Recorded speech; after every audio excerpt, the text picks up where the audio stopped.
This video is for all you feminists who work in social media, especially the ones at YouTube. But first, I'd like to talk briefly, if I may, about censorship, because it's amazing to me how quickly YouTube went from broadcast yourself to stifle yourself or be terminated. It seems there's no longer any pretense that the tolerance and diversity crowd have any tolerance for diversity of opinion, and now they're openly censoring political views they disapprove of. It's happening so often and to so many people that the words YouTube and censorship now go together like Islamic and terrorism, or migrant and rape, or Marxist and dictatorship. They just seem to roll off the tongue together, arm in arm, best pals forever. What a great way to poison your own brand. They even censored a video by the Polish government on the migrant crisis until they were publicly embarrassed into reinstating it.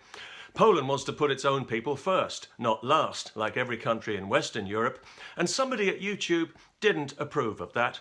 Somebody at YouTube who has never done anything with their life except stare at a screen, tap a keyboard and masturbate, didn't approve of the Polish government's political position, so the video was censored. And that's how it works now. To be fair, they don't censor absolutely everything. Not yet, anyway. You can still see plenty of videos on wife beating in Islam if that's your thing. If you're a Muslim man and you want to know how to beat your wife in accordance with your religion of peace, you'll find detailed instructions on YouTube in videos that have been up for years and have been seen hundreds of thousands of times. Because the people who work at YouTube don't have any problem with violence against women as long as it's Islamic. It's the people drawing attention to it who are the problem. People like me, apparently. Although recently, when YouTube censored my video, A Word to the Criminal Migrant, they inadvertently drew attention to it and gave it more publicity than if they'd left it alone. And since then, it's been seen well over 100,000 times on other sites. So I suppose, in a way, I should thank whichever social justice bedwetter at YouTube decided to flip that particular switch. However, the video remains in restricted mode behind bars in YouTube jail, so to speak, where it's invisible on the site without a direct link and it can't be embedded or shared anywhere. It's no big deal to me personally. I don't care about YouTube. I don't make money from the videos and they are available elsewhere on the internet. But I am disappointed that they chose to censor a video that had been translated into 19 languages because clearly people thought there was something in it worth hearing. But unfortunately, it drew attention to the great taboo, the illegal third world invasion of Europe and the huge increase in rape and sexual assault, which is permanently poisoning the public space in Europe for women and girls. It also pointed the finger at the criminal scum responsible for it, the criminal rape culture they're bringing with them, and the criminal politicians who are letting them in. Many of them female politicians who know very well what the consequences will be for women, yet who have no intention of stopping this invasion. It's thanks to them that life for women in Sweden and Germany has already changed permanently for the worse. In what used to be two of the safest, most civilized countries in Europe, many women are now afraid to go out alone at night, and with good reason. While in the countries of Central Europe, who didn't open their borders to the fake refugees, it's a different story, and Poland has just been named the safest country in Europe for women, while we hear about a new violent sexual atrocity in Sweden or Germany almost every day.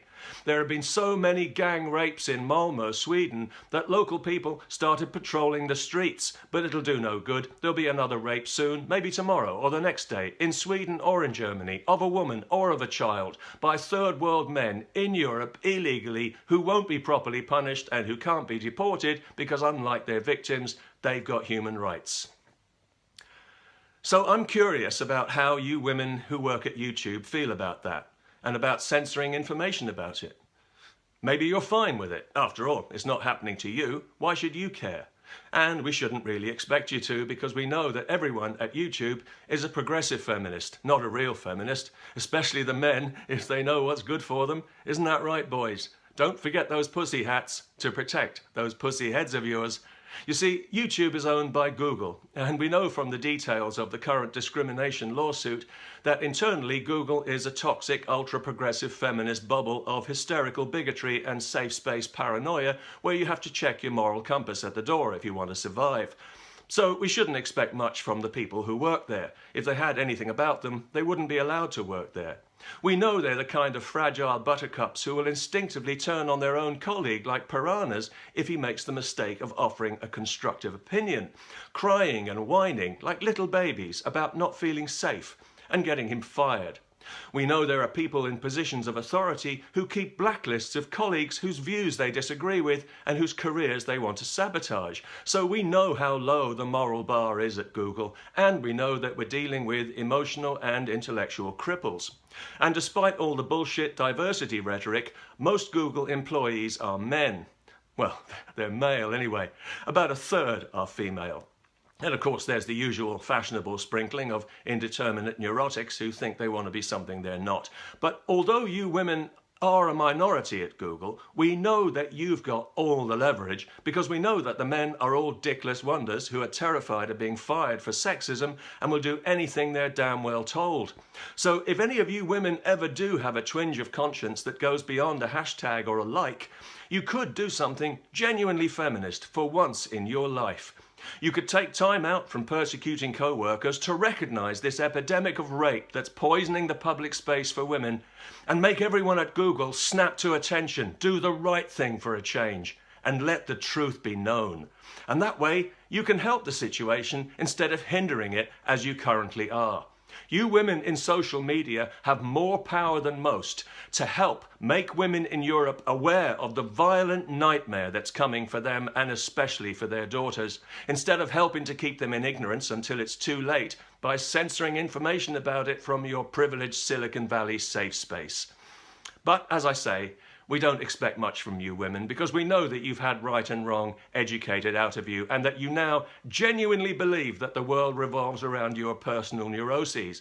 But there may be one or two of you who haven't quite shaken off all sense of decency, and you can help us out with something specific. You see, German women have had enough of all the rape and the politicians' reluctance to address it, and they've started a protest movement called 120 decibel. That's the volume of a rape alarm, a standard carry in Germany today. And they posted a video about it on YouTube and about the grim gauntlet they have to run every day. Let me quote a few words. "The offenders are everywhere. While jogging in the park, when we return after work, while we're waiting for the bus, we are not secure," unquote. It is no longer safe for women in Germany, and soon it won't be safe for them anywhere in Europe. Women need to know that, and they need to know why. So I'll include a link for you Google feminists so that you can personally make sure that no scum-sucking social justice halfwit at YouTube tries to censor this video. And if you can find the courage, you might even want to post it on Facebook too. You know, instead of that picture of your dinner. Standing up for what's right isn't that hard, girls. It's just virgin territory for you. But everybody has to start somewhere, and who knows, maybe then we won't laugh out loud when you call yourself a feminist.